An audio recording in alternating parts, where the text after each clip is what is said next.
Yo, there comes a time when you just gotta, really gotta stretch your stuff, talk your mess, and really just be like, we on our grind. We kind of doing this thing in the business. We on our shit. And I really don't curse on this show much. But today we are on our shit. YouTube. Episode 4 or 5, exclusively on YouTube, Swerve City Podcast.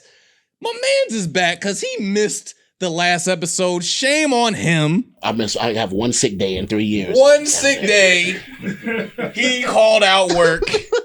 In 45 episodes, we introducing one of our co-hosts, the homie, AJ Francis over here. What's happening? Got a new show on A&E. Yes, sir. Yep. A&E, you know what I'm saying? 10 p.m. on Sundays. WWE's Most Wanted Treasures.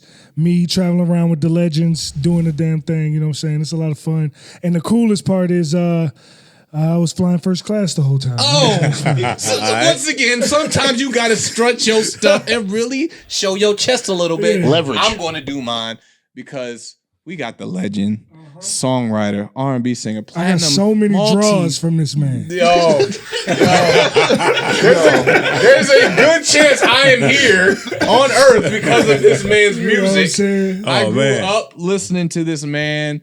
It's groomed us, all of us in here, made us who we are today. Seriously, the sultry sounds, the genius mind, and R&B sounds of Mr. Donell Jones. Everybody, Man. we got to clap. We don't clap. Appreciate that, brother. Appreciate that. We got to clap right now. Many people sat in that chair and we ain't clapped. We didn't clap. We clapped. I appreciate that, man. I've had WWE champions sit in this chair and I didn't clap. Man, I Sorry, appreciate Drew that. McIntyre. I'm sorry. For real. I appreciate that. No, man, this is like a dream come true. Thank My you. mama, she's gonna make me get some like video shout outs from you later, so I'm sorry. I'm apologizing in advance. She's going It's to all request good, it. it's all I'm good. pretty sure others in here. But man, this man can't even stand up straight. Sovereign over here, like, oh, done it. That's what's up, man. Okay. Appreciate being here, man. Thanks for having me, man. For real. Bless, Oh, kid. dude, seriously, for real. bless. Thank Thank you for for answering your damn DM, bro. Thank I you, look at sir. it, man. You know what I'm saying? I try to Thank you, sir. answer everybody. You know what I'm saying? So, good thing y'all hooked up with my man Jamal, man. We made this thing Amen. happen. So, Shout out to Yard Out, man. Yeah, Seriously. Yard Out. Appreciate it. Y'all Appreciate are you, amazing. King. Thank you, man. What a Appreciate guy. Smooth, man. I you know what? Yeah. You talk about flexing, right? Oh, I'm gonna give you some room. I need some room for this one. uh-oh. People be talking about they fans. I'm your biggest fan, though. I got everything. I got the catalog, bro. He come with it. Okay. I took this from the library. It's forever. I took this from the library. It's forever right here. Let's keep it going. Okay. Donell Jones, Life Goes On. If you ain't get that, make sure you go get Okay. that. All streaming platforms. Okay. You feel me? That's right there. My Heart, my favorite album from right here. The first one, All About You on that joint. That's my jam right there. Yeah. Now, I'm cool in the gang sample. I know what I'm talking about. Hey, let me know. Right there. You know what I mean? The best of Donell Jones. I got that too. I had to get the Yeah. best of. I know these Okay. songs by heart, but I had to get that too. You feel me? I had to get that too. You know what I'm saying? It's for everybody who don't know the game. The youngest, make sure you get on this now. This is called a CD. Now, this is lyrics right here. Donell Jones lyrics. You know what I'm saying? Make sure you cop the all streaming platforms. You feel me? yeah. You got that right there. Oh, yeah. You know what I mean? Journey of a Gemini. I got that too. Yeah. I got that too. Okay. You feel Yeah. me? Got that too.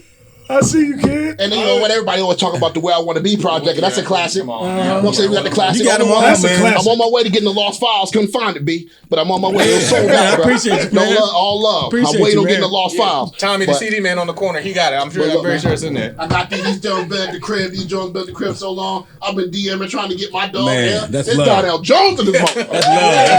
That's love, man. Yes, sir. Yo, so much love, man. Oh, do we even promote our music? We got these right here. Don't say about us, bro. Don't say about him, bro. I was like, keep moving Get our on. album on I'm the gonna just say first class EP on the way. Yeah, and then we can, And then we can go. Then we Yeah. can go. So where do we even start? Matter of fact, you the musicians. You started off. You kicked this one off, brother. First of all, man, let's get into what's current because we're gonna stay into what's current, man. Yes. 100% free the album, man. Yeah. Classic, another classic you just dropped, man. Appreciate it. Listen to it. Obviously, the first day it came out, I was on it. You know what I'm saying? We talking about classic production, my brother. 100% free for the people, man. And tell me a little bit about this project and how to start going for you. Well, actually, you know, when the pandemic first hit, man, I had got a strong idea. I was actually working on another album, and I had got a strong idea to make an album, make a free album. A lot of people had lost their jobs. A lot of people were lost a lot of family members. So you know what? I had got an idea to make a free album and make it about love. It's a concept album based on love, and it's about promoting love. So what I wanted to do was kind of do a lot of different genres of music, only 7 songs, but make it different music so I can reach as many people as I could. It's not the typical Donell Jones album, but it's an album that promotes love, and that's what I was trying to do. And love is 100% free. Yeah. Amen, brother. Amen. What do you know? Yep. Amen. So talk about the Karma music video, man. RL was in there, Jacquees was in there, Carl Thomas. You know what I'm saying? I'll be watching, bro. Heavy hitters. I called my brothers up, man. They came out to support me, man. It was amazing, man, that they did. You know what I'm saying? Because again, man, we don't do that in R&B. So what we're trying to do now is just create something that we'll be showing camaraderie with each other and just support each other, invest in each other's careers. Amen. So so speaking of that though, like, you know, even years ago when you first started, or even at the time when you first started, what makes you think the R&B artists don't come together? Is it as a competition thing, ego thing? What do you think that is? Yeah, for the most part, it's always been competition. You know what I'm saying? Like, I see you do something, I got to do it better. Yeah. But now, now that we're older, grown men, you know what I'm saying? We see life a different way. And we want to just show the younger generation, man, how to really do it, you know? Yeah, and I was thinking of like listening to those are people you can just call on. Like, how does that feel to have that? That's your camaraderie. Those are your brothers right there in arms. You can just call on an RL. You can call on a Carl Thomas. You could, y'all came up together pretty much. Like, Yeah. how does it that feels feel? good, man. It feels good to be able to reach back, you know what I'm saying, and call your brother and be like, yo, man, you got a record for me? Yeah, I got a record for you. Come be in my video. So, I mean, it shows that, all the stuff we've been through in our careers, we still have love for each other. It's a brotherhood, and we showing it through music and through, just coming together. They had a nice cut on, man. Tell me a little bit about that video as well, man. Oh, the video, man. I hadn't did a video in Chicago, never really.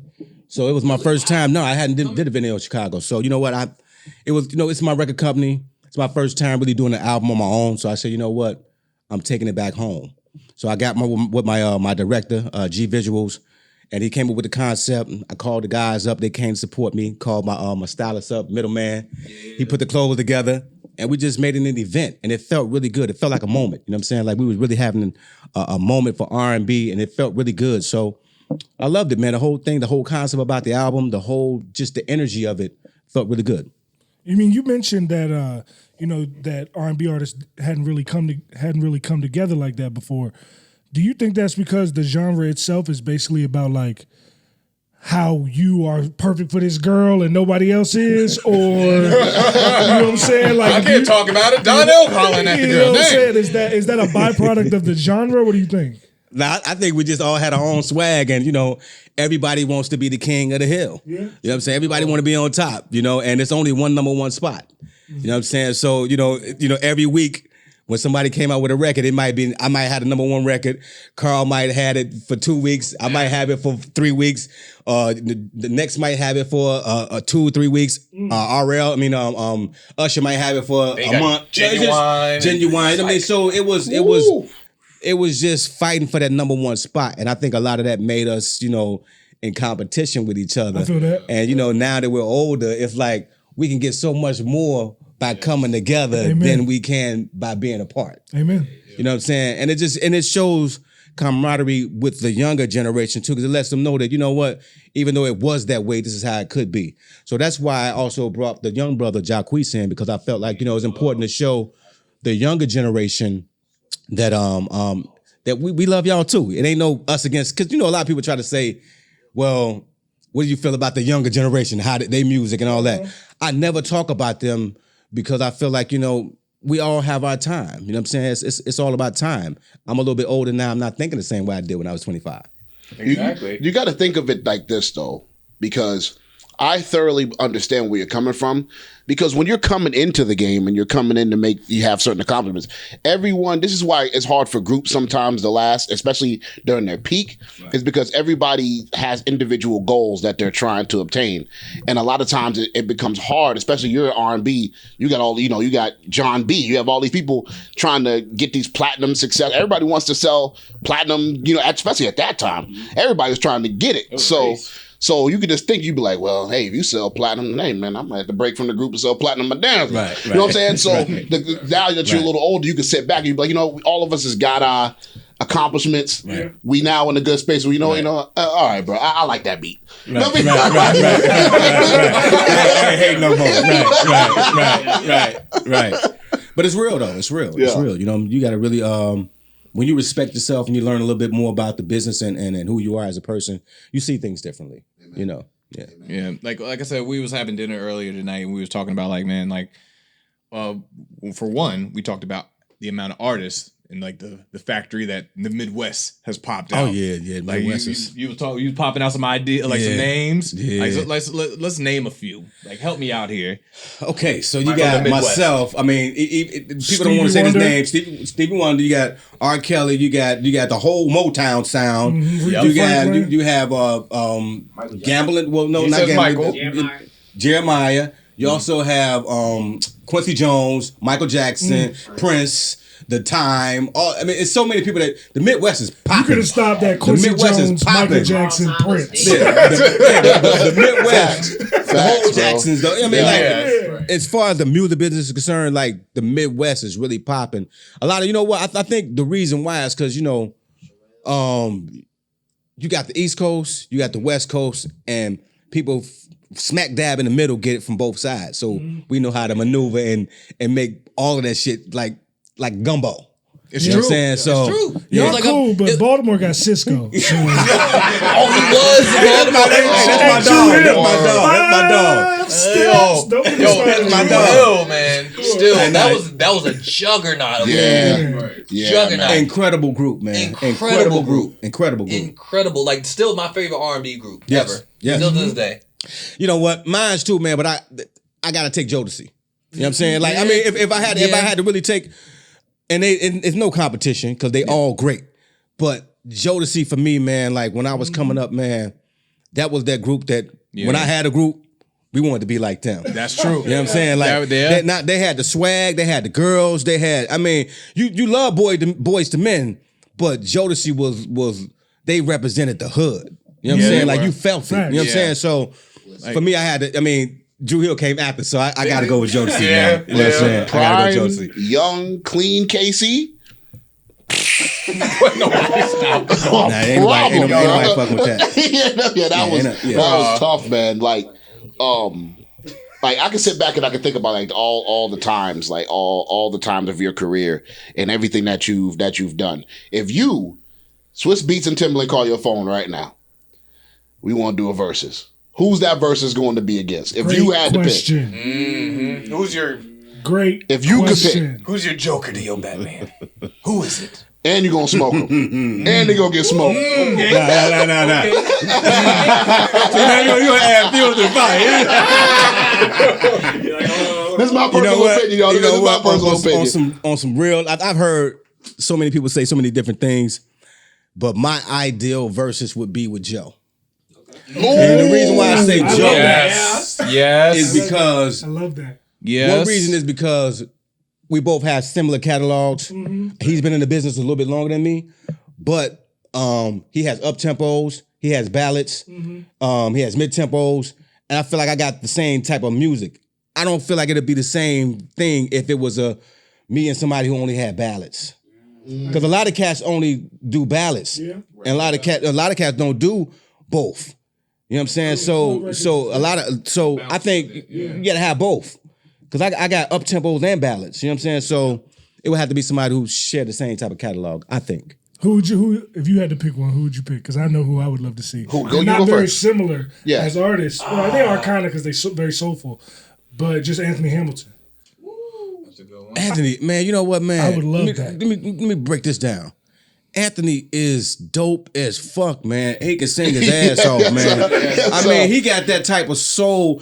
We so different because he had that type of shit that's gonna make you cry. Raspy. You know what I'm saying? Like his shit, it's a certain type of. He got that thing, man. You know what I'm saying? So. Me, I'm on some gangster, smooth type shit. You know what I'm saying? That's why I like it because it's like country versus city. It's almost like trying to compare Biggie and Tupac. You can't do it because you know what I'm saying. Like Tupac is coming from a motherfucker from a perspective like like what somebody say, they said that he's coming from a perspective of Dr. King. Like Marcus Garvey and all them, And then Biggie is coming from like a horn player. Like he can just groove over his shit. Yeah. That shit is true. So when you put those two together, it really don't make sense. Even though everybody would try to do it, but it just don't make sense. But Anthony by far, man, he got that shit with him, man. What about make you cry? What about the homie I'm really trying to dip into my bag. you collaborate with? really But trying I to think dip it's a into my good bag. one. And I think you guys will push the best out of each other. What about John B? Yeah, that's my brother, man. We just did a record together too, man, called Understand, man. I mean, incredible brother, man. Hey, For real, man, for real. Tim and Swiss, they I can would- do the I would joint love at the to do end, it. too. I would love to do it. You know, but here's the important question about John B. Hold on, let me throw my name out there. The first time you saw John B, What? I mean, the first time you heard John B, did you know he was white? Nah. No. Exactly. Same. That's true. That's true. You know what? I didn't. But when I watched him and I was like, man, I forgot he was white. I didn't even think about he was white. I was like, he's dope than a motherfucker, man. You know what I'm saying? His color didn't matter no more because he was dope. I'm going to say Tank. I say Tank in a way. And like just style. I love Tank, man. I love Tank, but he missing the up tempos. Yes, that's true. He missing the up tempos. That's true. And then I think that's the only difference between me and Tank. And he can sing his ass off too, man. He's Very, incredible. And now when he do get on there, if we did a verses and he started playing shit that he did for other people, see that's another ball game too. You know what I'm saying? That's another Like piece that. of the puzzle. That Neo versus would be But crazy then too. again, you know, when I start playing shit that I did for other people too, Speak on it. but that would be very interesting. But he's a beast, man. He's a beast. I mean, certain people, man, like I think he's one that can go up against himself because he's done a lot of things. You know what I'm saying? You know, so again, man, all these guys are incredibly talented, man, and I take my hat off to all of them. Wow. Damn. Wow, man. Whew. So That took me back. So That took me back. with you being in the game as long as you have, and you looking back at it from a standpoint now of you looking back, what do you think of the state of R&B now compared to years ago? As you was naming all these legends, you had to think now. Do you feel like some people feel like it's Chris Brown and then nobody else out? You know what I mean? Like that's what people say. That's what people say. You know I what I feel mean? like it's a lot of hits. I feel like we don't classify certain artists that are really R&B artists, that like Bryson Tiller is an R&B artist, but you don't consider him an R&B artist because he does trap soul, as he says. You know what I'm saying? Like Black is an R&B artist, but he be spitting on his songs sometimes, so you wouldn't consider him an R&B artist. But Anderson like, .Paak. another perfect example. Like Anderson .Paak is a hip hop he artist, can- but he he's can really rap. an R&B artist. You know what I'm Yeah. saying? So it's like, There's so much molding of genres. you know what I'm in saying? that. Which is beautiful. You know what I'm Yeah. saying? Because I mean, the lines are blurred.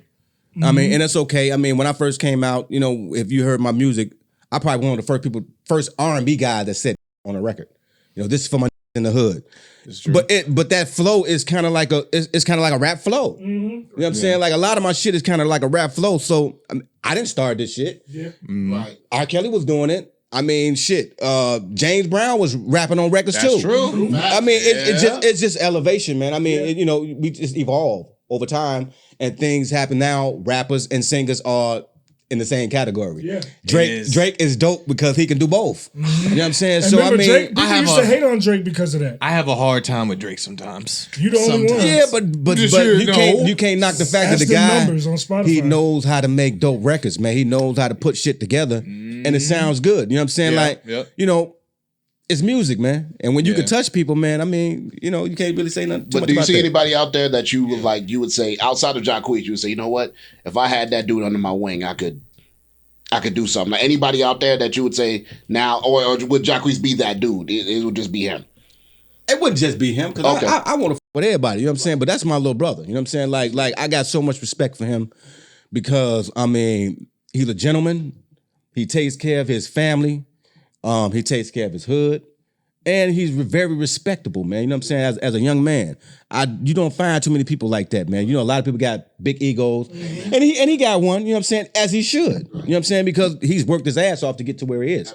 But I got a lot of respect for him because you know he came to me, man. He was like, "Yo, big bro, I want you to hear my record." And not when I heard it, I was like, "Yo, this shit is dope."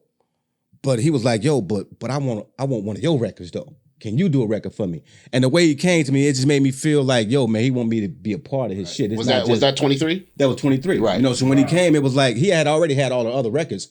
I think one of my records was the last one he did. And I just had so much respect for him after that. It's just, you know, everything I do now, you know, I want to involve him in it because I feel like, you know, like there's a lot of love between us, man, that I just want to show the world, man, like this young brother right here, he's the truth, man. And he's doing it the right way. He's the truth. He's the truth. He's doing it the right way, man. When he came out with the King of R&B thing, I understood where the promotion He's for supposed himself. to feel like that. Well, The mentality I got. I mean, we all supposed to, Yep. bro. I mean, you know what I mean? This comes with the territory, bro. I mean, you know, we all supposed to feel like we're great at what we do, and some people just come out Me and and say Swerve both think we the best rapper in WWE. I mean, y'all want to We settle that? supposed to. Y'all supposed to settle that now? Or what I mean? Just let me get out the I way. ain't I mean, never let me get out the way Stop too. speaking I this ain't shit. never I'm scared just- of money. I'm getting some Hey, media. I rap hey, media. I'm I out the way. I'm still a rookie in this joint. But I feel like I can make a better Mortal Kombat movie. we gonna get there. We gonna, and talk your at this point, yes. Yes. Good. Talk your Lord. truth, sir. One thing I want to bring up too, man, because it's something that I really am thinking about. It's something we're going to. It's kind of like a series of a question that we're asking everyone. And when we had Charlotte Flair in this chair, we was asking her about it. Longevity, right? You've been to the mountaintop. You've sold all these records. Do you feel though that longevity is respected now the way it needs to be, or when you get to the longevity point of your career where you've accomplished everything? Because it seems like with certain people, when you've been around a long time, they act like you might not have it anymore, or they're just tired of seeing you. They're ready for the next. They're ready for the next Yeah. thing. You know what I'm saying? When you've been legacy around. mode, you still call it. Yeah, legacy mode. You're on legacy mode. When you've accomplished everything, but you're in that point of your legacy where you're making your imprint to your Hall of Fame career, it seems like everybody just start writing you off. Like, nah, I ain't got it no more. Do you feel like with people nowadays, they respect when you're in your legacy time? Because you're still in your legacy time. You know what, man? I don't pay attention to it. Amen. You know what I'm saying? I don't pay attention to it. Negativity, I pay no attention to. You know what I'm saying? If you f with me, I'll f with you. That's it. You know what I'm saying? Like, I don't have time to invest time into something that you know, that's not beneficial to me. Amen. And if it's something that's not positive, I stay away from it. Amen. You know what I'm saying? So I'm just all about love, man. I'm all about love. I'm all about sharing it. I'm all about learning more about myself. Everything is supposed to be, for me, everything is supposed to be about self-development. Mm-hmm. The better you get to know self, the better you can understand who you are, and the better you can teach other people how to be themselves. Mm-hmm. You know, that's what I'm about. So I'm not really thinking about legacy. I'm not thinking about none of those things. I'm thinking about how can I be a better person. Amen, bro. You know? And that's what the thing that we all as entertainers always talk about is people to appreciate what the person's giving you, the journey, the positive, because we'll speak about this. We just recently lost so many legends. DMX, Black Rob, Shock G, Digital Underground, rest in peace to all those legends. And sitting back to say, you know what, it's time for, instead of critiquing everything everybody's doing, just appreciate everybody's career. One thing I want to ask you, do you have any personal relationship with any of them, with DMX, with Black Rob? Any memories? I wish I had known any of a lot of these guys, man. I really hadn't spent any time with these guys. You know, my time at the highest of my career I was an introvert. You know what I'm saying? I was the guy that I go jump on stage and do my thing, but then at a party, I'd be in the corner by myself. Because, that's just my personality. I'm a studio rat. I love being in the studio. I'm just not really starting to get out my shell and come out. You know what I'm saying? I'm blossoming as a flower now. Right. At 40, and I'm finna be 48. You know what I'm saying? And everybody don't bloom at the same time. Absolutely. Everybody, things happen differently for different people at different times. At that particular time of my life, I wasn't there yet. You know what I'm saying? So now I'm out and I'm doing things that I didn't do before, and I'm enjoying life. You know what I'm saying? I'm enjoying myself. Back then, I had a lot of things that were holding me back. You know what I'm saying? I was self-conscious about a lot of things in my life at that particular time. Wow. So now, now that I found who I am and I love who I am, I'm free to do whatever I want to do. You know what I'm saying? Excuse my French. You know what I'm saying? But I'm free. How do you channel that into the music? That album right there, 100% free. Because that meant a lot to me. I'm 100% free from a lot of things that were holding me back. And in order to get there, You know what I'm saying? You have to understand, like, yo, you got to drop everything and start brand new. Because a lot of people don't understand, like, some of the things that we hold on to or some of the things we were taught were wrong. You know what I'm saying? You got to start over. You got to build your own foundation. You know what I'm saying? Like the rules are yours. You set them. You break them. You know what I'm saying? Don't take somebody else's word for truth if you didn't experience it. That's the problem that I think a lot of us are facing that holds us back a lot of times because other people they're giving you their rule book. Right. And they're like, oh, you're breaking all the rules. Like, yeah, yours, not mine. mine. The best teacher is experience, man. If you experience it, you know exactly what you don't want, what you do want. That may be your experience, but it's not mine. Exactly. This was good for me.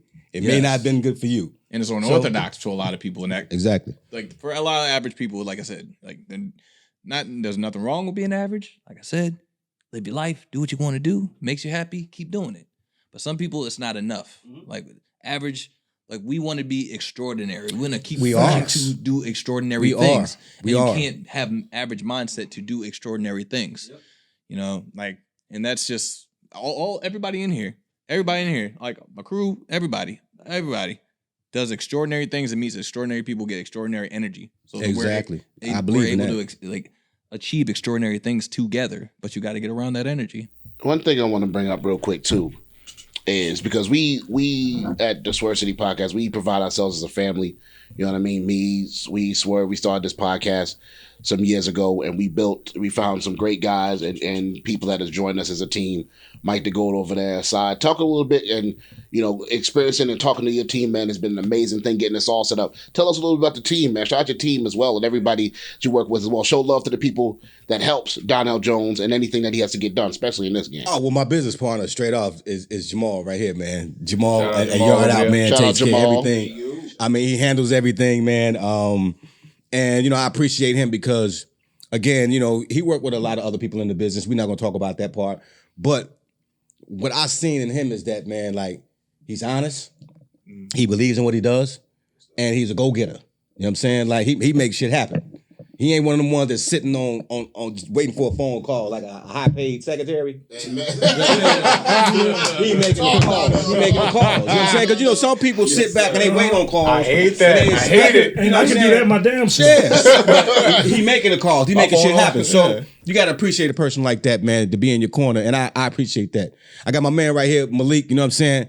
Hey, Malik ain't playing, yo. Malik could drop that bomb on you in a minute. You know what I'm saying? Come on, we got the crew. Hey, you don't want them paws on you. You know what I'm saying? Malik lay them on you.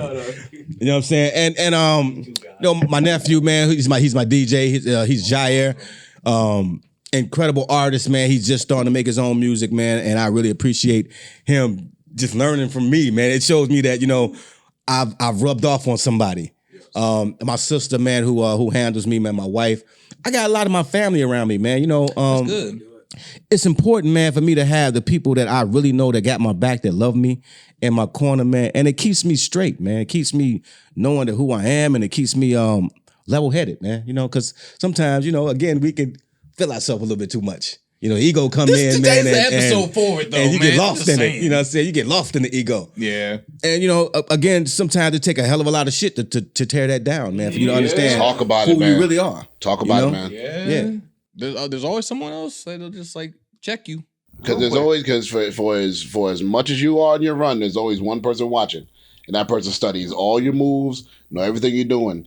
And I remember Tyron Woodley, the MMA fighter, he just lost to Usman. He lost his belt, and he was like, the problem was, that was my little homie.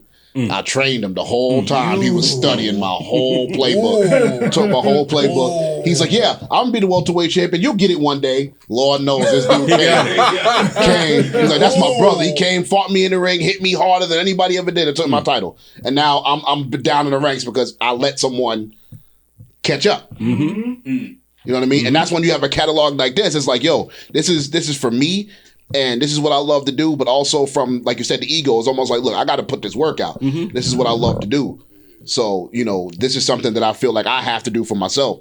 And you know, everybody loves to talk about the you know what's up records and stuff like that. But one record I want to personally ask you about, from my standpoint, is Have You Seen Her, from this album, Where I Want to Be. I'm gonna put this up right here. Love this song. Right here, if you guys have it. Mike the Go to put it on the screen as well. Tell me a little bit. I want to personally know about that record. Have You Seen Her, man? What was the process in that record? That's my joint. Top song on Spotify right now. On that particular record, that record was written and produced by this guy by the name of Eric Williams. Now, Eric Williams, Eric Williams and Wes, what they call Wes? I forget his last name, but Wes. They were writing partners. We together wrote Shorty Got Her Eyes on Me. Okay. But then when we wrote that particular record together, they went and did another record called Have You Seen Her? I didn't have anything to do with that record. But when I heard it, I was like, yo, this shit's so fire, man. This shit's so crazy. Now, Eric was in Blackstreet. Eric Williams. Okay. You know what I'm saying? Now this pre Dave Hollister or after Dave Hollister? It's after Dave Hollister. Okay. It's after Dave Hollister. I know my stuff. So Eric was one of the guys, man, who incredible writer. He wrote a lot of stuff on the Blackstreet album. Incredible writer, man. He's done a lot of things, man. And when he wrote that record, I was like, yo, dude, this is me, man. Like it told a story without even seeing the video. You know what I'm saying? Like, and I learned a lot from him as far as writing as well. Because the visual that he gave you know what I'm saying? Like sitting at the light, she pulled up on my right, looking in the mirror, making sure her shit was tight. You know what I'm saying? Like the swag on that record Yes, Lord. that he's saying to her, it's like you could see it in motion without even seeing the video. And then the track was banging. Another incredible writer, man, that I learned a lot from was Kenny Green, man. I don't know if you know who that is. Kenny From Green, Intro? From Intro. Bro, Kenny Green, man, Yes, was sir. another incredible writer, man, Yes, that wrote all of Mary J. Blige. First album was the 411. I mean, incredible writer, Rest man. in peace, bro. Left way Big too shout out to soon. my man Eddie F, man. Who signed me, man, who found me, man. How'd you get found? I was with a group, and I think it was in '92. We went to the BRE. We did a lot of shows in Chicago at the time, and we decided to go to the BRE. It's called the Black Radio Exclusive Convention that was happening in Washington D.C. And we went out there. We had a showcase, but nobody knew who we were, so nobody came to the showcase. So we was kind of singing. We was kind of singing in front of nobody. Right. You know what I'm saying? So we went outside the hotel. We was like, yo, let's go outside and sing for anybody who walk out. You know what I'm saying? So Eddie F happened to be one of the people that walked out. He was like, yeah, y'all can sing for us. Eddie F is a Heavy D's DJ from Heavy D and the Boys. Rest in Amen. peace, And Heavy D. Amen. yeah, rest in Bless peace, Heavy King. D. Bless King. And he was like, yeah, y'all can sing for me, man. So after we sung for him, he was like, yo, I'm going to sign y'all. Don't sing for nobody else. So as soon as he walked off, we started singing for other people. You know what I'm saying? Like, man, we ain't finna sign. We heard that before. You know what I'm saying? On paper. He actually came back over. Right. He was like, yo, really, don't sing for nobody else, man. So about a month later, he sent us plane tickets from Chicago to come out to New York. And he signed us, man. Yep. And Wow. Yep. You was really singing on the street We was really singing on the street, bro. and ended up with a record deal. Yep. Yep. That's amazing. That's why I say, man, every opportunity you got to take it because you never know who's there, who's listening, who's watching. You never know. Just do it. You know what I'm saying? Amen, bro. You'd be surprised. Like there'd be people that book you. I've been booked off of a match that was on YouTube that had 300 views. So one of those 300 views got me another opportunity somewhere else. Yep. Take every opportunity when you're on camera. That's an opportunity for somebody to see you and blow you up. You That's never real know. shit. Look at this. Look at my show. When I was in the NFL, I was doing every sports analyst convo on the radio, on podcasts. I was doing every sports analyst, gig I could get on TV for free, not just going in, just sharpening my skills, making sure that people knew that I was nice, getting my name out there, making the right connections. And then an opportunity came as soon as I signed with WWE to host the show. And they're like, oh, we love him. Does he have any experience on TV? And I'm like, yeah, 100 hours. You got hours now. Yeah, you know what I'm saying? So now you're ready for that just like opportunity. That. Yep. Now, okay, well, now you can host this show. And now I'm the host of the show. But if I didn't put that work in for free for years while I was in the NFL, People don't understand that. You know what I'm saying? If I didn't go out of my way to network and do that, then That's I wouldn't have real. been given this opportunity now. The networking is more valuable than the money you're gonna get. Everything shouldn't be about money, man. No. I mean, everything shouldn't be about money because you know what, man, like the money is a byproduct, man. It's gonna happen, man. When you love doing what you do and you give your all to it, the money is gonna come. That's just a byproduct of loving what you do. What you do. And you have to enjoy it. Yes, yes, man. Like, no, Yes.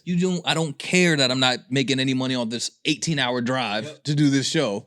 I'm happy to be in the opportunity to do a show that's 18 hours away. That's not in my like the 25-mile radius of shows that everybody does. No, I'm going to go somewhere else.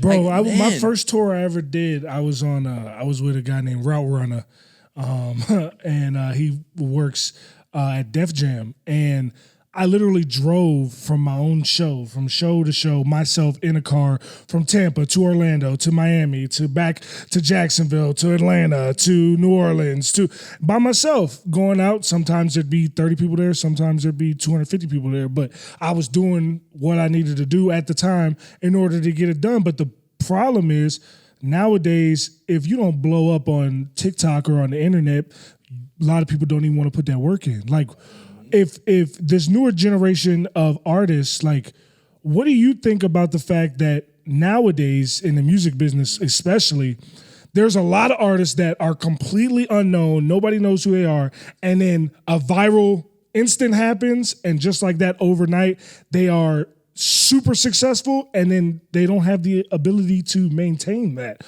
over time. I mean, that's how a lot of people commit suicide, man. Because I mean, they don't understand how to accept failure. You know what I'm saying? They just see the success, and they don't know how to accept failure as well. You know what I'm saying? Like for me, again, I think everybody, when you become a star, man, that you get bitten by the bug. That ego just it gets heavy, man. You know what I'm saying? I remember, man, I felt like I was a shit. Like, could nobody tell me nothing, man? Could nobody tell me nothing, man? Right. You know what I'm saying? And then that first taste of failure is like, oh shit, like you stuck.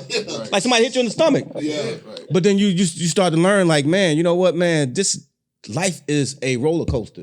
Just ride the wave. You know what I'm saying? Everything ain't gonna be hunky-dory all the time. Right. You know what I'm saying? You just gotta learn how to ride the wave and enjoy what you're doing, no matter disconnect yourself from the failure or the success. And just enjoy what you're doing. Yep. Instead of worrying about the highs and the lows, just enjoy it. Yeah. And everything else, it don't even matter. And that's the thing that and absorb that failure too. Absolutely. Absolutely. Like sit with it for a second. Yeah. I even said in a song that I got coming out later, it's I said, don't be afraid to fail, because even if you fail, you realize that you live to tell the tale. Exactly. That's real shit. Yeah. I mean, it's facts, because the thing is, the thing that I find with this is because all of us sitting here at this table have been great enough to go through the ups and downs for everything that is necessary to get there. And the thing that people do not do, which he said, and that was a great thing because I see it all the time, is people do not disconnect themselves from the outcome either way. They don't know how to do that. They are so focused on being successful, seeing what everybody else is doing. Look, bro, if you want to sit there and worry about what Drake doing, bro, you know what I mean? like not saying you can't get there. I'm not saying it's not possible. But I'm saying if you're just going to look at that Spotify and see what, you know what I mean? If that's motivating, great. But don't compare yourself to disconnect yourself from. I call that quarterback syndrome, because like, if a team is winning, they're like, man, the quarterback's playing great. And that's not always the time. You know what I'm saying? Right. Sometimes it's not you. Whooping your ass. And then sometimes the team's playing bad and they're like, oh, the quarterback's terrible. But the quarterback's doing his job. It's the, you know what I'm saying? It's the team around him. So it's like, it's sad to see like people are so invested in putting themselves in the success or failure of whatever they're doing. Like they can't take a moment to step back and realize, all right, hold on. Some of this is not in my control. Some of this is not on me. I got to be willing to recognize and have enough of awareness about myself to not have the hubris that I can control everything that I'm doing. That's the major problem that a lot of people face. Amen. You can't. It's impossible. It's a lot of like if you look at the grand picture of what you're trying to achieve, it can be overwhelming. That's where a lot of people fail and quit and get out of it. Like you gotta take it piece by piece. I'm like, okay, I do want to get this. You get there, then you go for this. Then like the streams, you look at the 25 billion streams. It's like there's no way you're going to be overwhelmed. I'm not doing this music thing because there's no way. But if you look at, let me get 5,000 real quick. Let's see if this can happen. Then oh wow, we got 6. I feel good about myself. Then you get confidence enough to go to 10, 15, 100. Then you're like, now you're 100,000. Now you can go gold with 5. You know, like we have to find ways to just Steps. Increment, and then get pieces of that. And then to add to that, it's the next step. Because what happens is after you master that, then let's say you learn how to disconnect from the outcome, then they always say get around people that's doing better than you. Then you got to get around people that are doing better than you, and you not take it to heart that they're doing better than you. And you got to rise yourself to get to that point. That takes a lot of ego checking too that a lot of people can't do. If everybody around you doing better, you like, damn, everybody driving a Bentley and I ain't got no car, but I'm gonna work for it. I'm gonna be around people that can motivate me. People don't realize that success is a battle of attrition. Amen. Well, you have to. I mean, well, what is success? Success is just a word, something that you measure yourself by somebody else's. Yeah. You know what I'm saying? Like, because what is it? Right. For everybody has a different one. But I'm saying, like, but what is success when you really break it down? I think it changes every day. Like. But what is it though? Yeah. Right. Oh yeah. It's not a physical act. Right. It's something you can touch. Right. It's just a word. It's just a word to measure yourself by somebody else's. You know what I'm saying? Or something you can measure yourself by something you didn't do or something. You know what I mean? It's just a word to me. I feel that. You know what I'm saying? Like when you really look at it, what is it? Yeah, my success could be your failure. You're like it's just a word, you know? Right. Absolutely. Yeah. Absolutely, man. I mean, like if I stare at Roman Reigns every freaking day, every week on TV, I'm like, man, I'm never going to achieve this. Well, no, I gotta stare at this first. Exactly. Like that's my success. Like I have multiple different avenues of what I want success to define as. I don't have one successful thing. Like I want a success here. I want to succeed in this. I want to succeed here. It breaks it up. Therefore, like I'm always motivated on multiple different things. That's what success means for me personally. Everybody else, I think, makes their own success. That's what I think. It's a personal. It's a personal thing. Yes, it's a personal thing. You know what I'm saying? Depending on what it is that you want to go after. I don't want to switch gears too fast, but I want to say, is it true that you are a wrestling fan? Yeah, I'm a wrestling fan, but I'm a fan of the older days, man. Like I don't know if y'all guys. Come on, man. He's going to the house. Like. He got Roddy Piper on his head. Like Dick the Bruiser. Oh yeah. You know what I'm saying? Like the claw, the Iron Sheik. Iron Sheik is on the show. You know, Sergeant Slaughter's on the show. What was the other guy? Bob Backlund's on the show. Superfly Jimmy Snuka is not on the show, but Superfly is not here today.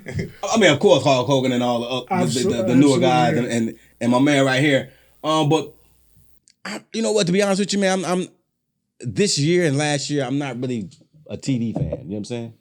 Even though, I was gonna say even though you stuck at the house, but I ain't been stuck at the house. I've been on the road the whole time. So. I kind of been like, you know, just on some meditation shit, man. You know what I'm saying? Just trying to just develop self a little bit more. You know what I'm saying? You know, I hear a lot of people call, no disrespect to the TV world, but a lot of people call it the dummy tube. You know what I'm saying? Like, I don't call it that, but I mean, I'm hearing a lot. Like, it might be on to something. I mean, we do got more channels and less to watch.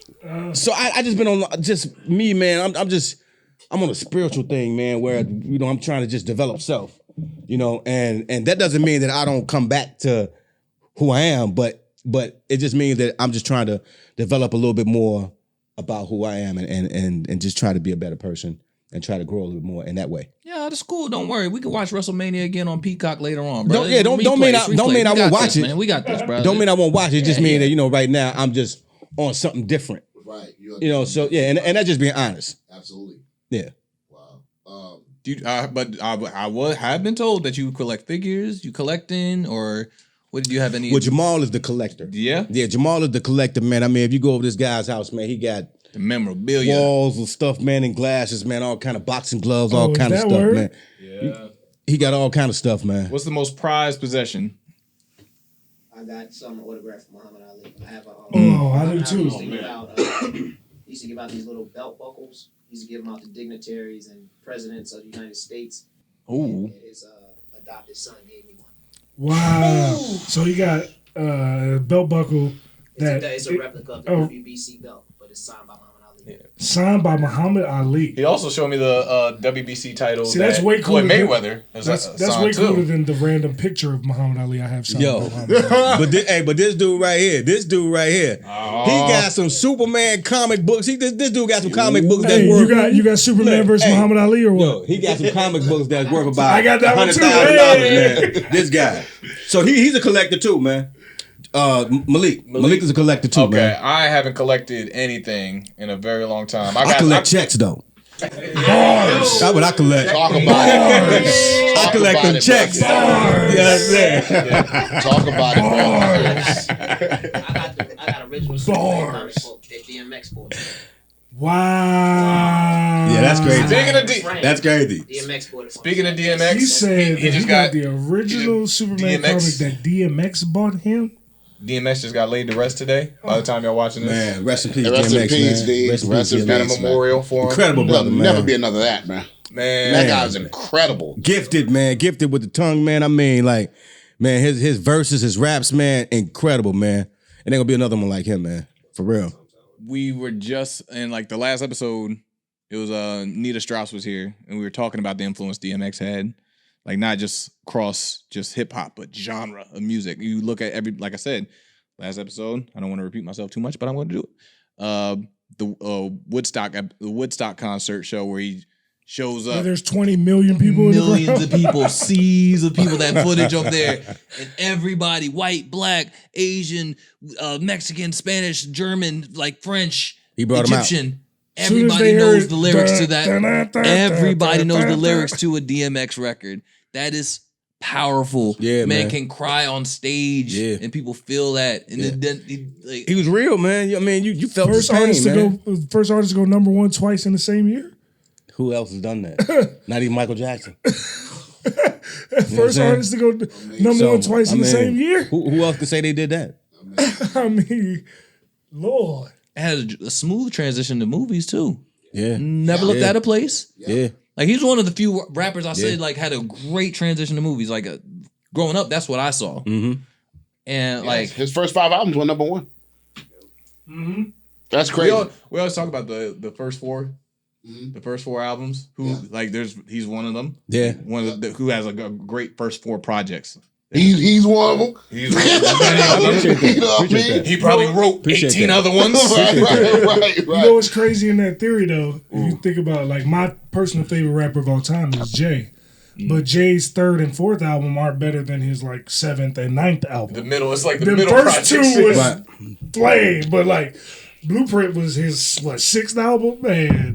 The Black album was his like 8th album. I mean, Yeah. American Gangster was like his 12th 12th album. Yeah. Like, you know what I'm saying? He put a lot of work in too, Yeah, man. for sure. Yeah, he put a man. lot of work in.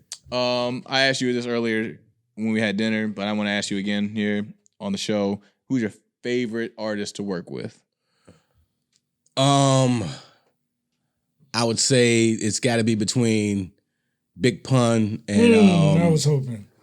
and Lisa Left Eye Lopez. Oh, what? And if I had to Like, choose, oh, Look at that I mean, catalog. if I had to choose, I would probably choose Lisa. She's more dear to my heart because at the time, you know, I had already had my first album out, but nobody still knew who Donell was. But when she jumped on that You Know What's Up track, you know, at that time, TLC was like the number 1 group in the country, in the world. Mm-hmm. No Scrubs was the hottest record. She had just burned down Andre Rising House. No shade on that. That's real. Shade, but that made them even bigger. You know what I'm saying? Like they sold even 5 more million records after she did that. So it just made people look at Donell like, yo, who? Speaking in third person, made people look at me like, yo, who the hell is this cat that she jumped on his record? So it just shined a light on me, man. That I probably wouldn't have got, and it opened me up to a lot of more people that hadn't known me. Now, what's crazy is after you get sent them vocals, and you talk about ego, and you get sent them vocals from Left Eye, you was like, you know what? I'm the GOAT, bro. Nah. I didn't think that until that record went number one for 8 weeks. Right, when that motherfucker on the charts for 8 weeks, I was like, I'm the shit. Yo, man. He said, I'm gonna let my hair down a little bit on this one. You know what? I gotta flex a Yeah, little you bit. know. I had a birthday party, man. J-Lo came to it, man.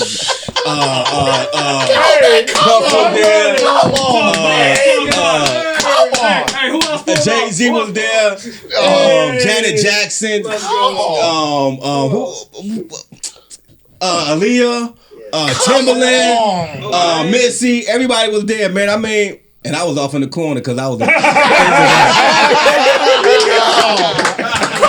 my own party.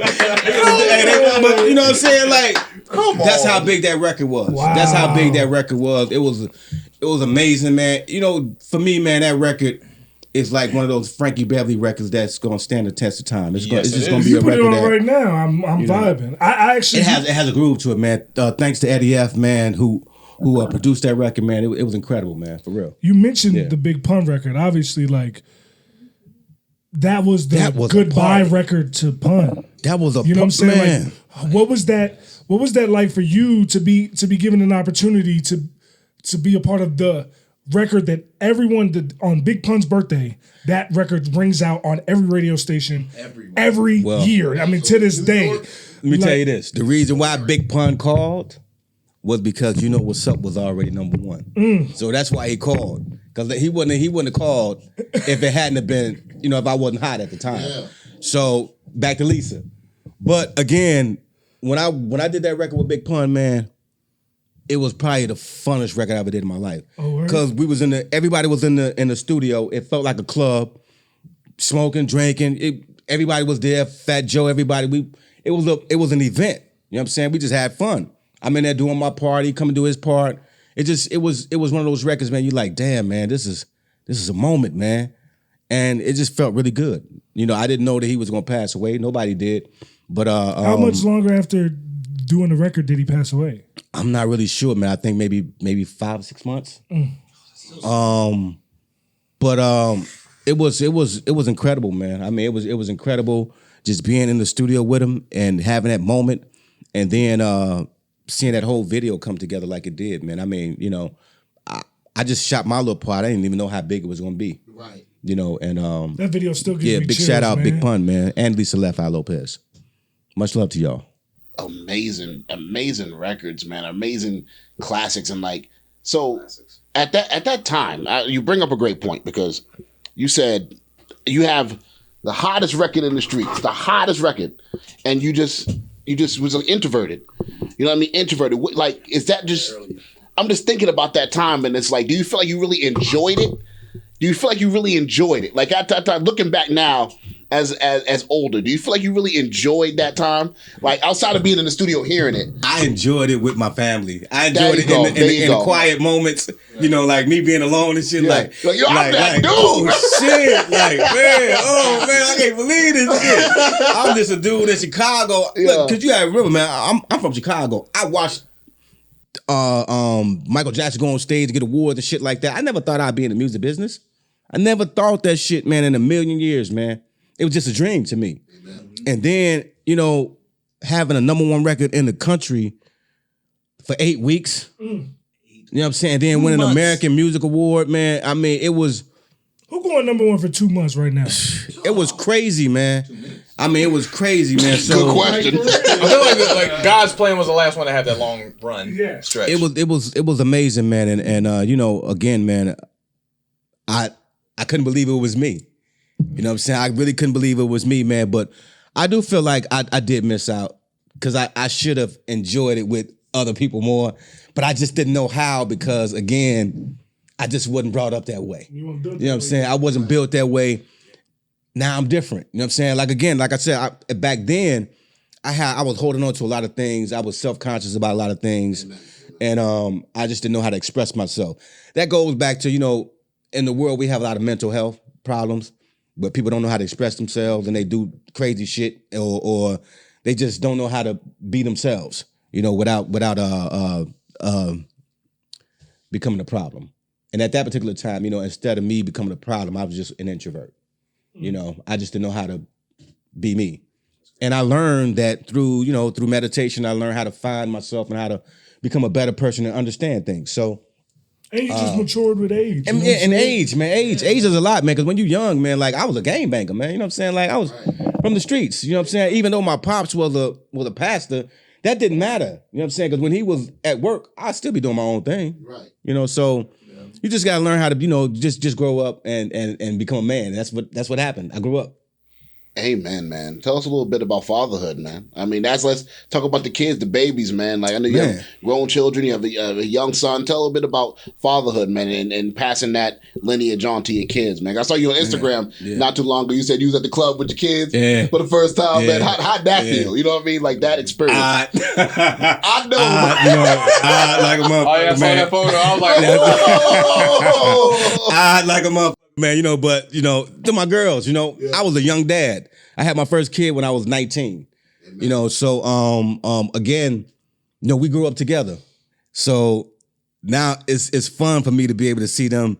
Like I'm the type of father where it's that live your life. I'm not going to tell you what to do. If you ask me, I'll give you my opinion, but my opinion means nothing. Just if it means something to you, take my advice. If it don't. But live your life. Do what it is that you want to do. Because I never want my pops was the kind of person who was like, yo, son, go live. Go do you. You know what I'm saying? If you need me, I'll be there. And that's how I want to be with my kids. He never pressured me to do anything. And that's how I want to be with my children. And but I'm a different father with my younger kids. You know what I'm saying? I'm a different, because you know what? I wish my older daughters would have got the father that I am today. Because, I'm more loving, I'm there. My patience is different. When I was a kid, I was spanking them and shit. I don't do that shit no more, man. Like, Facts. so I feel, I feel bad that they had to experience that type of dad, because I wish they would have got this one.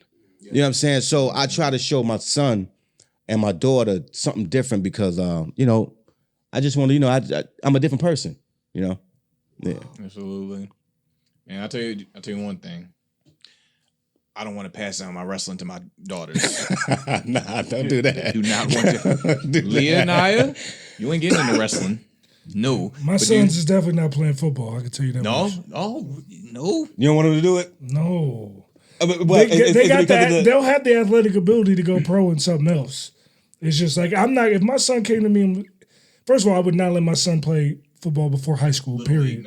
I would not let him play football before high school because point blank, period. The concussions and stuff? Not even concussions. The truth of the matter is, your body don't develop enough until you in high school. You know what I'm saying? Yeah. So like, honestly, I train kids, high school kids and college kids, that want to make it to the NFL. And when I train them, their parents inevitably come up to me and they're like, hey man, what's it going to take for my son to get to the NFL? What's it going to take? And I'm like, if your son can make it to the NFL, he already got it. 95% of making it to the NFL is genetics.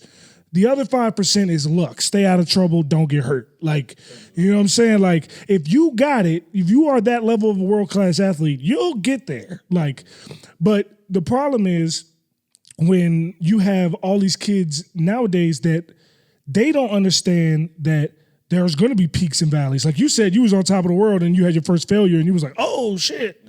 Like, I'm hurting. Kids expect immediate success today. Like, they don't. Like, when I was in high school, I used to take the train to school because I had a scholarship to go to a private school that I would have never got the opportunity to go to if I wasn't playing sports. You know what I'm saying? Like, I only got those opportunities because I was good at football and basketball. Like, if I wasn't good at those things, I would have been in the same school that all my homies went to, and all of them, they still live in the same area. They still do the same things. Like, I was just lucky, and I didn't waste an opportunity. Just like you was lucky that the record exec came out of the building when you were singing in the street, and you didn't waste the opportunity. You were saying, man, you never know when your opportunities go come. You don't, but you got to give yourself those opportunities. They ain't gonna come. They say, "Oh, opportunity knocking at your door." I ain't never seen that door. Yeah, yeah. I already made a decision. Like with my son, like my son is slowly starting to get into music slowly, and I'm like, man, I'm gonna hook you up with other people from other opinions that can help you with your music, and then you know what I mean. Instead of me being there, because I might, you know what I mean. Like I want you to have a different experience. And not having me hovering over you. Even though it might be a fun exercise we're going to be doing together later, but I'd rather hook you up with different people that can give you a different perspective, so it's not coming from dad. You know what I mean? You know the dad vibes is always going to, like... Yeah, that's corny, dad. Your dad can say... My dad... If I had $1 every time my dad told me something that somebody else told me I thought was a brilliant idea, I'd have a lot more brilliant ideas. Yeah, then he'd be like, Dad, man, that ball was trash, Dad. That ball was whack, Dad. You want me to rhyme with sucker? No. Sucker MC, you know? Buster? No. I'm out. Like, it's funny, like my dad used to tell me stuff all the time when I was like, because I used to go visit him and spend summers with him at like 12, 11, 13 years old in Buffalo. And like, he was married to my stepmom, very church loving, going Bible studies, tent revivals, all that stuff, all the summer stuff. And we used to tell me stuff all the time. And I was like, oh my God, just because it was coming from that environment, I was like, this is like, I'm a kid. I want to watch cartoons. I want to go do this. I'm action. Like Bible study is great, but it's like, it's too slow for me. And I couldn't take the time to register it. I got slapped a lot in church for sure. Yeah. I never got slapped. But I would fall asleep a lot. But I did too. Yeah. Until they start singing. Yeah. But those same lessons they were telling me in Bible school or doing the revivals, I didn't get it till I got in the military. And in the military, I get it. Mm-hmm. It's registered to me. It was just weird. I had to be in the, once again, fast environment. Mm-hmm. I had to be around people that constantly moving, had to have order. Because like military, there's so many people come from all different walks of life. They organize everything ABC. Mm-hmm. ABC. Because universally, everybody has to understand the system. So when it was put into the ABC format in a system, I was like, I get it. I understand it. And it registered to me. Sometimes, so for me, that's where I'm at with my girls. I got to find their system where it's going to register to them. So it's not always coming from dad. Mm-hmm. Oh, okay, dad. All right, dad. So it's very interesting. More power to you, because my grandfather was in the Air Force. My uncle's in the Air Force. My other uncle was in the Army. I would never have joined the military. I would have rather joined the block for real. Keeping it 100 with you. My mom recruited me. I had no choice. My mom was my recruiter. She said, son, 2 weeks after high school, you going to Fort Jackson, South Carolina. Your diploma, thank you. Putting that in your file. I'm like, I didn't even get the plaque. Wow. And she took it and put it in the file and sent it to the military with me. Uncle Sam has my diploma. I pick up my son yesterday. All right. Done talking to his mom, everything, pick him up. Dad, I like this girl. Ooh. Oh, God. No. You like this girl? He's 10. You like this girl, huh? Okay. Hey. So then it like dawned on me how much time is passing and how fast things go. Because I'm sitting there talking to this kid about like I have to start talking to him about he like that. girls at 16, you gonna be a granddaddy. No. You know what I mean? You'll figure the rest of it out later. You know what I mean? You know what I mean? I just had to say it. Hey, but I'm already buying training bras. You are? God bless your soul. I'm not ready for. How old is she? 11 going on 12. Oh, yeah. And it's about that time. It's about that time. 9 coming up. I got a 13-year-old, so it's about the time, bro. Mm-hmm. I listen to Donell Jones records, bro. What do you think? How do you think I got here? I got 4 kids, 2 baby mamas, bro. I wasn't playing, bro. Bro. 4 kids, 2 baby mothers. Oh, wow. Yeah, now, a lot of this was playing. You know what I mean? I ain't mad at you. So, that's just how it goes. You got this shit from the library for real? Yeah, That came from the library. County library.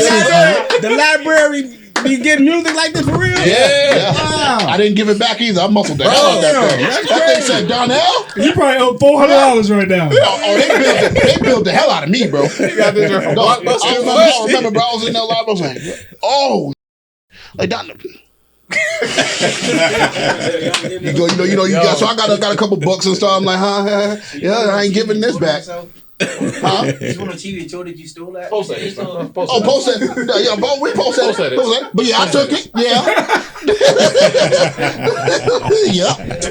Yep. That's Donell, bro. That's not going anywhere. I heard it just dropped too. Oh man, I'm taking that, bro. Now you ain't getting that back, and I got billed hard too. Let's go into the Triller. Triller has been killing it lately with these celebrity boxing events. Apparently, Hey, I'll be the first one to say I'll whoop Jake Paul ass. yo, that white boy scaring me right now. He Bro. got camera on a me. punch, man. That boy scaring me right now. Jake Paul. Punch, man. I will whoop your ass. Straight up. Cut the check. We can do that for real. Both I them will Paul brothers whoop are scaring me your right now. ass. It's man, getting they- scary out here. Yeah, they putting them down, man. Yo, and apparently it was one of the highest selling boxing events of all time. All time. Yeah. Because they good at promotion. The promoting is insane, and like with the celebrities coming in, doing the commentary with Snoop, doing the scariest man I've ever seen in my life. Southpaw movie, right there, boom. And That makes one of us. Yeah, I will whoop they your say, ass. Jake Paul. What's his name supposed to be fighting him now, right? Floyd Floyd, fighting his brother. right? The other one. Floyd fighting his brother Logan, yeah. They're some bad dudes.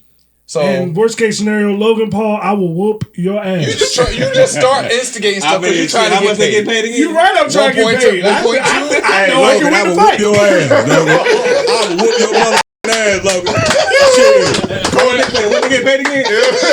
Go there, yo, I'll take half to Nate Robinson myself. Listen, I'll take half. listen, bro. This is the evolution of sports entertainment. I'm just letting you know WWE did this joint first with WrestleManias. Bars. But Triller right now is killing the game right now. How do you feel about seeing these celebrities selling out boxing rather than actual boxers? I mean, it's amazing, man, what social media has done for a lot of people. I mean, We talked about it with artists earlier, and It's amazing what you could do for yourself by promoting and by, just being you. If you can sell yourself, you can do this. You know what I'm saying? This is what you can become. It's insane. And he's a celebrity now. He's a superstar. He's no different than anybody else that's out there right now that's been doing it for years. He's literally not doing Facts. anything else that nobody can't do. He's selling himself. You know what I'm saying? So, man, if he can do it, anybody can. You know what I'm saying? Seriously. So I can appreciate what they're doing. It's amazing. And I can't wait to see somebody knock his ass out. that's You know why what? They he building making this, that brother. money. They building this, brother. Like, okay, so Jamal, as a boxing fan, Jamal. So, as a boxing fan, does this hurt like the art of boxing? Because you grew up like you got. I think it did. You think so? Yeah. It's bullshit. Why? Yeah. But I mean, You're not but a no. real fighter. You fighting people that ain't fighters. Yeah, that's the point. We got Wait a second. Who is he fighting? Who is he fighting as a real fighter? No. Except for Floyd. Floyd gonna beat the shit out of him. That is absolutely true. Hold on. They gonna beat the shit out of him. That is Logan absolutely. Paul's knocking out NBA players and NFL players. But that's Okay. the point. He ain't Hold gonna on. knock out this Wait, NFL player. I'll tell you that much right now. got That is absolutely right. Here's the point, though. You ever see, like, every single boxing event, you see somebody, this guy, 25-0, 18 knockouts. Who have they beaten? Nobody. No. You gotta Boxing, realize no. they build Boxing them up. pads, they pad records all the time. In this case, Logan Paul, Jake Paul, they're doing the same thing off of celebrities' Off names. of names. And to me, But that's not real boxing. They're boxing celebrities. okay. They're not boxing real fighters. What boxing Boxing purists? is a Hold skill. on. What boxing purists really bought that Triller pay-per-view? Saying like, oh man, an MMA fighter with no hands versus a celebrity who's had 2 fights. who really bought that show? Like, man, this is going to be an incredible boxing match. Nobody. They want to see somebody get knocked the fuck No. out. Right. You're paying for the circus. Right. And so to me, that's helping boxing. But that's Robot Wars, man. Like, I would say it's helping boxing. no. No. We talking It's helping about. the sport. We talking about like. It's just. It's What money bullshit. fights are there, right? It's bullshit, man. Like I'm talking about. For the first time in a long time, all the like, money fights in boxing are in the heavyweight category. Yeah. But that's like 3 For the people. first time, But that's like 3 people, though. since Tyson and Holyfield and Lennox Lewis, the big money's actually in the heavyweight. In the That's heavyweight, real. It went to Floyd all them years. Floyd was doing Yeah. his thing. Yeah, but that's like Right. 3 people, though.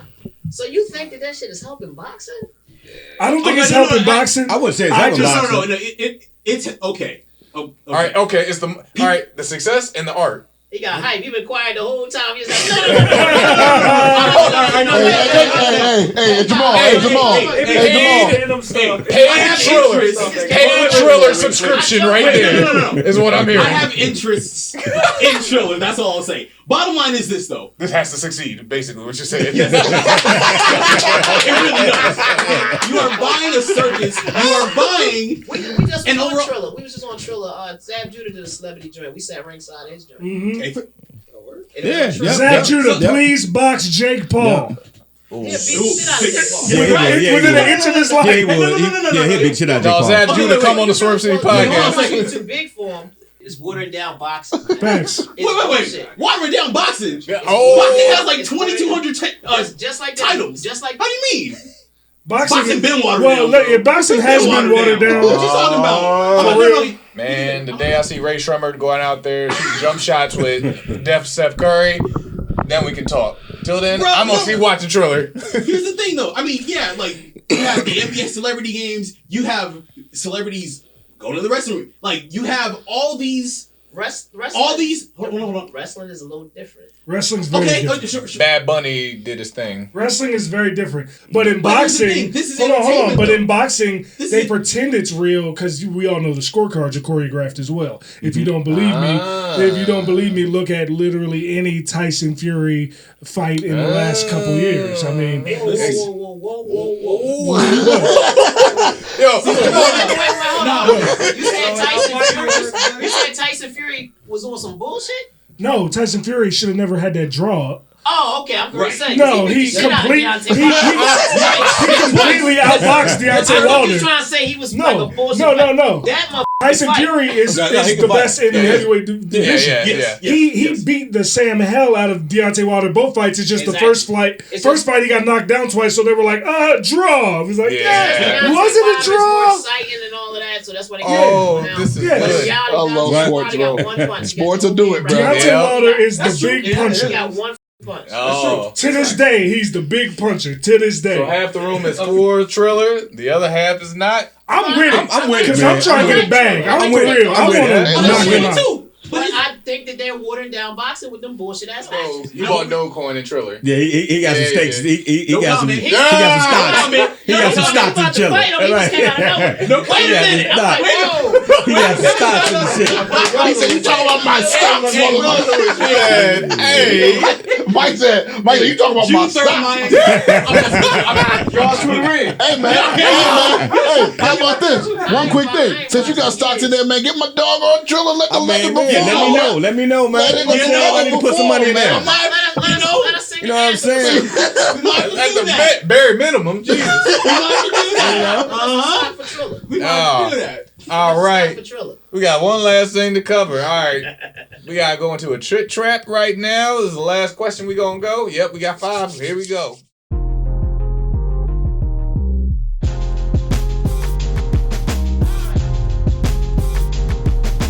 All right, chit trap. Here we are. Boom.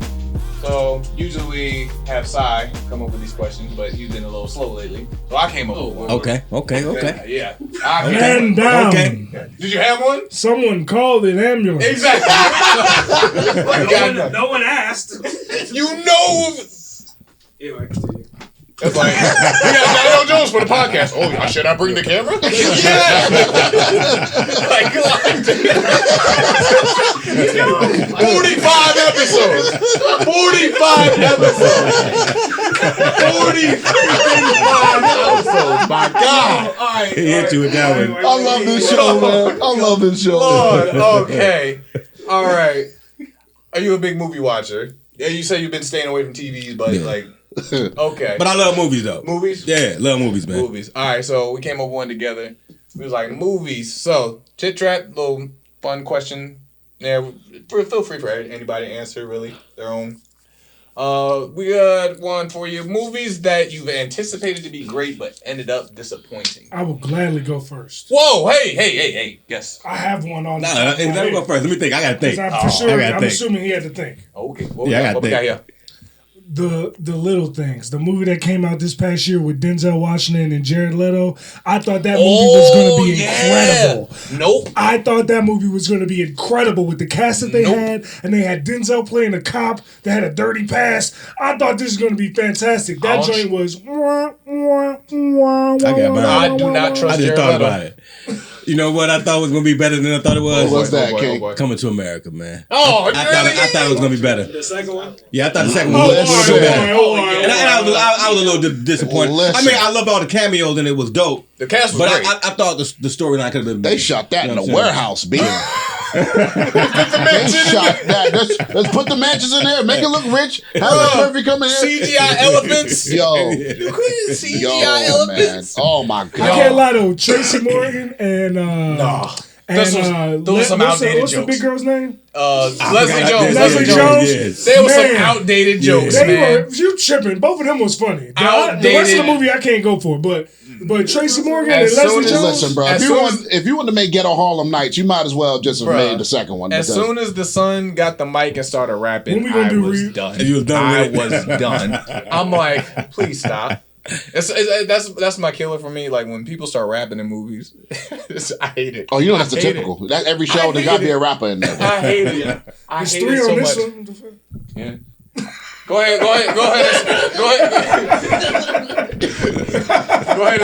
Go ahead and tell the world it was Mortal Kombat yesterday.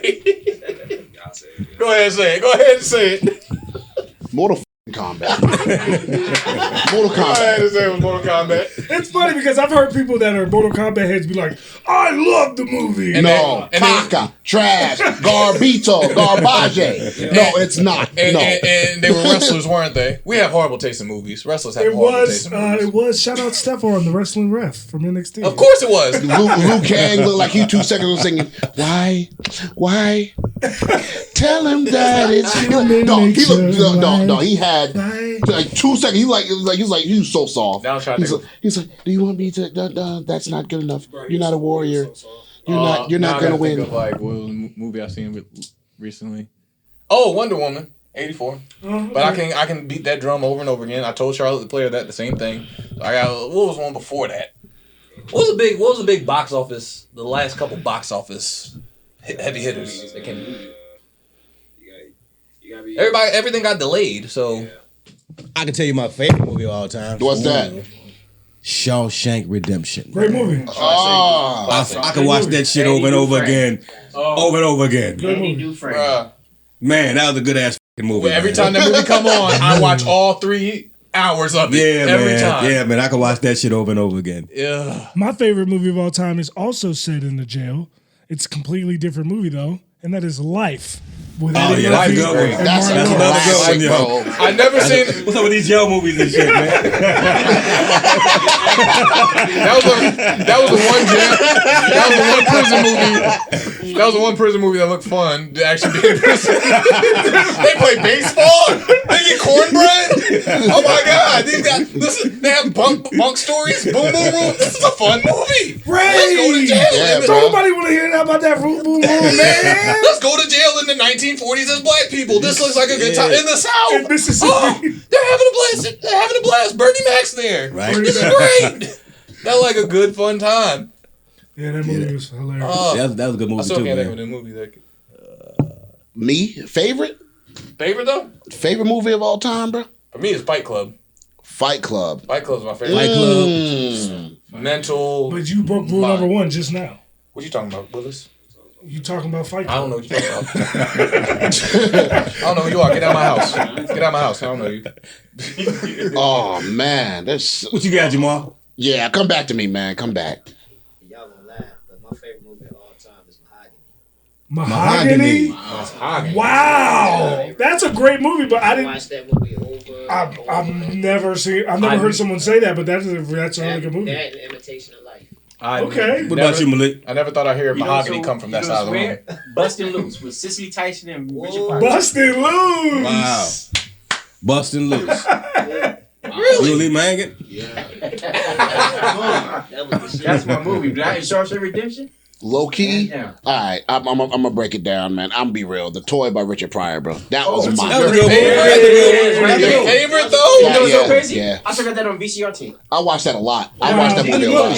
But your favorite though? Yeah, I watched that movie all the time. I can watch it, but I don't know if it would be my favorite. Right? It's great. It's a great Yeah, one. it's wonderful. I want my clothes. I'm not kidding. It's a good watch. It's a great good watch. I love that movie, man. That's a good one though. Yeah, that was a good one. That's What's your favorite new movie you've seen recently? My favorite new movie, man. Yeah, recently.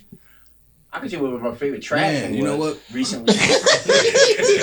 This was trash. What's that? The one with Samuel Jackson and Bruce Willis. Oh, Glass? Glass. That was. Oh, that was trash. poo poo. Oh, yeah. That was Weak. trash. Poo a la poo. Yeah, Yeah, no, I ain't heard that either. I ain't never heard that one. I guess it was You trash. said it. This is how I know it was bad. You said that, and I said Samuel Jackson and Bruce Willis made a movie together. Yeah. Split was Split was good. Split was good. And then this Glass. That Glass trash. was. They should've Glass just was. left that I didn't finish it. I couldn't do it. Don't finish it. You be mad. Yeah. You be mad. You walk out. Actually, you ask for your money back, and you bought it on tape. He doesn't have like a suit. Dang, now I'm trying to think of like a movie I really wanted to see that just disappointed me. Glass was trash. Glass was trash. Yeah, that was trash. I'm trying to think, when was the last time I was in a movie theater? Truth be told. Shit, it had to be over a The year one by ago. me just opened up, so we back in business. Yeah. I was going to do more. I was movie theaters 2 years. I was going to give Mortal Kombat my money, but No, that's why I'm so glad this is the time to plug HBO Max. Thank you for the free entertainment in my living room. but I'm still upset about Wonder Woman 84. Y'all, I want my money back. That was $30. You watch Godzilla vs. But Wonder Woman? For I $1 watched that in my yesterday with my living son. Looking at Wonder Woman was nice though. Nice looking shit. Yeah. She barely wore the uniform. She barely was Wonder Woman. Oh, I know what I'm tired of watching now. I don't want to watch no more Fast and Furious. They just. Oh, No. But they're going to space though. They're going to space. Oh, you love when that monster go 3.5 seconds in 5 seconds, huh? Look. I love when they go 150 miles. I love when they go 150 miles per hour and they just get out and jump out the car. That's the most hilarious thing to me. No, the best one ever was when they drove out the building that was falling down, yeah. and the building next to it was also falling down, and they managed to fly out the building into the next building that's also falling down, and then ride it out so that they can make it out safe. I love how. I love how. how Vin Diesel's strong enough to in the car was light enough for him to deadlift it up and get under it, but also light enough to fly between all these buildings. I'm like, okay, we're just dispensing weight here. Yeah, that's some other shit. Off the bridge, he just jumped off the car, grabbed her, and swung it His around. cousin is Kwame. His first cousin is Kwame, The rapper, Kwame? and he's in Kwame's video. Look at some of Kwame's old videos. Polka Dot Kwame? Yep. Word? First cousin. Oh, I gotta see I that. ain't know that one. Okay. Who's in it? Damn, I ain't know that. Vin He told Diesel. me that out of his mouth. This is Man. his first cousin. If you pull up some of his old videos, Vin Diesel's in. I'm gonna watch that. I gotta see that. Wow. Well, we got some Easter eggs to hunt for, so we're gonna have to close this up. We just had the legend. I said it in the beginning. I'm gonna say it again. The legend, R&B legend, songwriter, Man, I appreciate it, man. freaking Thanks for Donell having me, man. Jones clowning with This us. wasn't even like this was a conversation, man. This was like, I enjoyed this, man. Yeah. I appreciate my brothers. And, man, I love to come back, man, whenever y'all have me, man. For real. When you come Definitely, back, man. we gonna put you with another WWE superstar in that chair. He was supposed to have Almost. He couldn't make it. How the hell is Jordan gonna fit in here? We would have figured that when we got here. Don't Man. worry, we managed Mind you, here. all right, look at me. Yeah, you 6'5". You can't He's see 7'3". my head right now on camera. You can't see it. Jordan is literally, this is not a joke, he is literally 10 inches taller than me. God It ain't damn. Jordan, it's almost, damn it. Damn. Golly. Sell the man. So you God damn. Yeah, we had to So I'm take supposed to this out. pretend that Yeah, anyway no, D1 basketball. I'm supposed to pretend all that didn't happen. I guess I wasn't in the league neither. Donell Jones here. AJ Francis, plug the show, man. Yeah, you know what I'm saying? WWE's Most Wanted Treasures, 10 p.m. on Sunday. You know, make sure you tune that in. This weekend, we got Undertaker. I think the next weekend is supposed to be Jerry Lawler. After that, I think it's Booker T. So we got a bunch of, Get money, bro. Get money, bro. Later in the year, the season finale, I think it's supposed to be Ric Flair. So we got a lot of heat coming. heavy hitters, man. Sundays on A&E at 10 p.m. Check us out.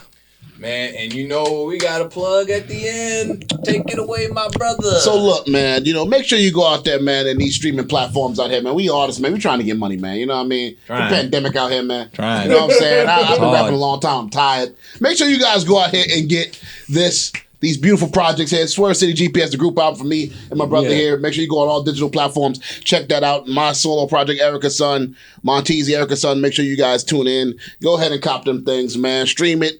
Do all that, man. Stream his wonderful catalog. Stream his wonderful catalog. Amen. Stream my catalog. Support everybody, man. Yes. And we all out here trying to eat and make it happen. So stream that. And thank you for that as well, because the streams have been looking great lately. Not to mention, we still got 10 episodes that is posted on the WWE Network, Swerve City Podcast. Go check them out, man. And always subscribe to our YouTube, youtube.com/Swerve City Podcast for more content. We got some heavy hitters coming. I'm not telling you now. You just got to subscribe and check it out. So as always, be confident in everything you do. Wash your ass. And do your homework.